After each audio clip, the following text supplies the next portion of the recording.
আসসালামু আলাইকুম সবাইকে। আমি ডিজিটাল উইটের পক্ষ থেকে জাহিদুর রহমান। আজকের ভিডিওতে সবাইকে স্বাগত জানাচ্ছি। আমরা গুগলে বিভিন্ন র্যাঙ্কিং ফ্যাক্টর নিয়ে আলাপ করছিলাম। সো আজকে প্রথম পয়েন্ট হচ্ছে country TLD of referring domain. Country TLD কি জিনিস? কান্ট্রি টিএলডি হচ্ছে কান্ট্রি টপ লেভেল ডোমেইন। এগুলো হচ্ছে বিভিন্ন কান্ট্রির জন্য এগুলো সিলেক্ট করা আছে গুগলে। যেমন আফগানিস্তানের জন্য AF, আলবেনিয়ার জন্য AL, আমাদের বাংলাদেশের জন্য BD। সো একটা এক্সাম্পল হিসেবে আমরা দেখাতে পারি যে daraz.com.bd, এটা যে বাংলাদেশি ওয়েবসাইট, এটা দেখে বোঝা যায় যে .com.bd, লাস্টে বিডি লেখা আছে এরকম। তারপরে ইউকের জন্য .UK লেখা থাকে, জার্মানির জন্য .DE লেখা থাকে। ডিই মানে হচ্ছে ডয়েচল্যান্ড। জার্মান জার্মানিকে জার্মান ভাষায় ডয়েচল্যান্ড বলা হয়। সো এই জন্য জার্মানির লাস্টে .DE থাকে। এরকম বিভিন্ন কান্ট্রির জন্য গুগল এগুলো সিলেক্ট করা আছে। স্ট্যান্ড ফর ডয়েচল্যান্ড এখানে লেখা আছে .DE। সো এরকম আর কি বিভিন্ন কান্ট্রির জন্য এগুলো এরকম সিলেক্ট করা আছে। সো এরকম কান্ট্রি যখন র্যাঙ্কিং, গুগলের র্যাঙ্কিংয়ের ক্ষেত্রে যখন রেফারিং ডোমেইন কি এটা আগের ভিডিওতে বলা আছে যে রেফারিং ডোমেইন আর ব্যাকলিঙ্ক ডোমেইনের মধ্যে পার্থক্য। সো রেফারিং ডোমেইন মানে যেই ডোমেইন থেকে আমরা আমাদের ওয়েবসাইটের জন্য ব্যাকলিঙ্ক নিয়েছি সেগুলো যদি কান্ট্রি টিএলডি হয়, মানে কান্ট্রি টপ লেভেল ডোমেইন হয়, সেই ক্ষেত্রে হচ্ছে এটা একটা পজিটিভ ভাইব দিবে আমার র্যাঙ্কিংয়ের জন্য। আমার ওয়েবসাইটটার র্যাঙ্কিংয়ের জন্য এটা একটা ভালো র্যাঙ্কিং ফ্যাক্টর হিসেবে কাজ করবে। এর পরের পয়েন্টটা হচ্ছে link location in the content. আমরা আমাদের ওয়েবসাইটে যে কন্টেন্ট পাবলিশ করি, আর্টিকেল পাবলিশ করি, সেখানে আমরা অনেক সময় বা এটা দিতে হয়, এসইওর এটা ক্রাইটেরিয়া, শর্ত যে দিতে হয় ইন্টারলিঙ্কিং করতে হয় এবং আউটবাউন্ড লিঙ্কিং করতে হয়। মানে আপনার ওয়েবসাইটের ভিতরেরই কোনো একটা পেজের লিঙ্ক দিতে হয় আপনার আর্টিকেলের মধ্যে, এবং বাইরের অন্য আর একটা ওয়েবসাইটের লিঙ্ক দিতে হয়, একটা করে হলেও, না হলে আবার এসইও এরর ধরে। এটা যারা এসইও নিয়ে কাজ করেন তারা ভালো বুঝবেন।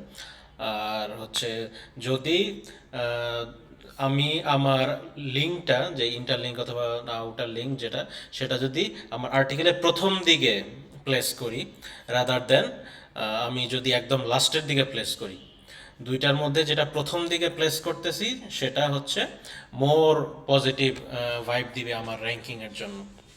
এটার একটা কারণ হতে পারে যে মানুষ হয়তো পুরো আর্টিকেলটা নাও পড়তে পারে, পড়তে পড়তে একদম লাস্টে দিয়ে নাও যেতে পারে। তো প্রথম 1-2 লাইন বা 3-4 লাইনের মধ্যে যদি আপনি আপনার ইন্টারলিঙ্কগুলো বা আউটলিঙ্কগুলো করান, তাহলে হয়তো ওইখানে মানুষের ক্লিকের সম্ভাবনা বেশি, বা এই ধরনের জুস পাস হওয়ার সম্ভাবনা বেশি, লিঙ্ক জুস পাস হওয়ার সম্ভাবনা বেশি। তো সেক্ষেত্রে হচ্ছে এটা একটা পজিটিভ ভাইব হিসেবে, র্যাঙ্কিং ফ্যাক্টর হিসেবে গুগল দেখে যে যদি আপনি আপনার আর্টিকেলের প্রথম দিকে যদি আপনার ওই লিঙ্কগুলা রাখেন, এটা একটা on page positive on page factor হিসেবে কাজ করে। এখানে দেওয়া আছে যে A লিঙ্ক আর B লিঙ্ক, দুইটা লিঙ্ক আছে।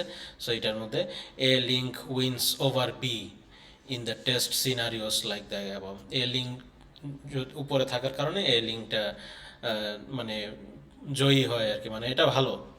লিঙ্কের চেয়ে বি লিঙ্ক করার চেয়ে লিঙ্কটা ভালো, মানে আর্টিকেলের শুরুর দিকে আপনার ওই ইন্টারলিঙ্কিংগুলো করা ভালো। এর পরের পয়েন্ট হচ্ছে লিঙ্ক লোকেশন অন পেজ।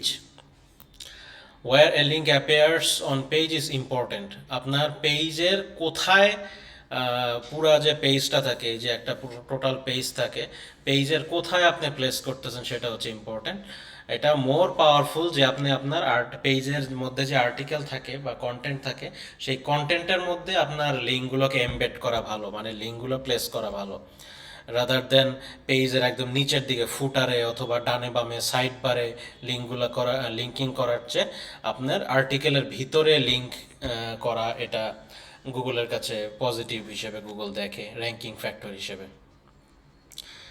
এর পরের পয়েন্ট হচ্ছে লিঙ্কিং ডোমেইন রেলিভেন্সি।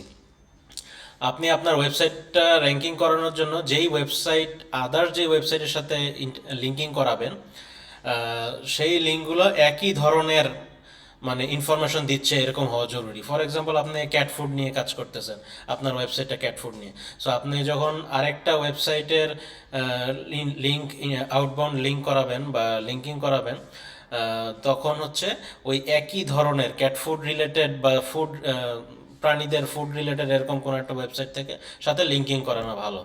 আপনি যদি ক্যাট ফুড নিয়ে কাজ করেন কিন্তু আপনি লিঙ্কিং করেন কোনো জিমের কোনো ওয়েবসাইটের সাথে বা ই কমার্স অন্য কোনো ওয়েবসাইটের সাথে, মানে ক্যাট ফুড বিক্রি করলে সেটা ঠিক আছে, সেটা অন্য জিনিস, বা সম্পূর্ণ অপ্রাসঙ্গিক কোনো ওয়েবসাইটের সাথে যদি আপনি লিঙ্কিং করেন, সো এটা খারাপ। সো আপনার ডোমেইন রেলিভেন্সি থাকতে হবে, মানে একই রেলিভেন্ট হইতে হবে আপনার ডোমেইনটা আপনার সাথে, যার সাথে আপনি লিঙ্কিং করতেছেন। এটা সম্পূর্ণ আনরিলেটেড সাইট হওয়া যাবে না। লাস্ট পয়েন্ট হচ্ছে পেজ লেভেল রেলিভেন্সি, মানে হচ্ছে একই ধরনের কথা, মানে যেই পেজটা আপনি অন্য ওয়েবসাইটে যে পেজটা আপনি ইন্টারলিঙ্কিং করাচ্ছেন আপনার পেজের সাথে র্যাঙ্কিং করানোর জন্য, সেই পেজটাও একই ধরনের কথাবার্তা বলতে হবে, মানে রেলিভেন্ট হতে হবে পেজটা। আপনি এক বিড়ালের খাবার নিয়ে কথা বলতেছেন, বাট যেই ওয়েবসাইটের সাথে আপনি লিঙ্ক করছেন আপনার আর্টিকেলটা, সেটা হয়তো সালাদ নিয়ে বা রান্নাবান্না নিয়ে, মানুষের খাবার রান্নাবান্না নিয়ে। সো এরকম অপ্রাসঙ্গিক কোনো কিছু এটা লিঙ্ক করা যাবে না, সো এটা বাজে এফেক্ট ফেলবে আপনার র্যাঙ্কিংয়ের ক্ষেত্রে। আশা করি বুঝতে পেরেছেন। কারো যদি কোনো কোয়েশ্চেন থাকে প্লিজ কমেন্ট সেকশনে লিখতে পারেন। আর যদি ভিডিওটা ভালো লেগে থাকে তাহলে শেয়ার করতে ভুলবেন না বন্ধুদের সাথে, আমাদের চ্যানেলটা সাবস্ক্রাইব করতে ভুলবেন না। ধন্যবাদ সবাইকে, আসসালামু আলাইকুম।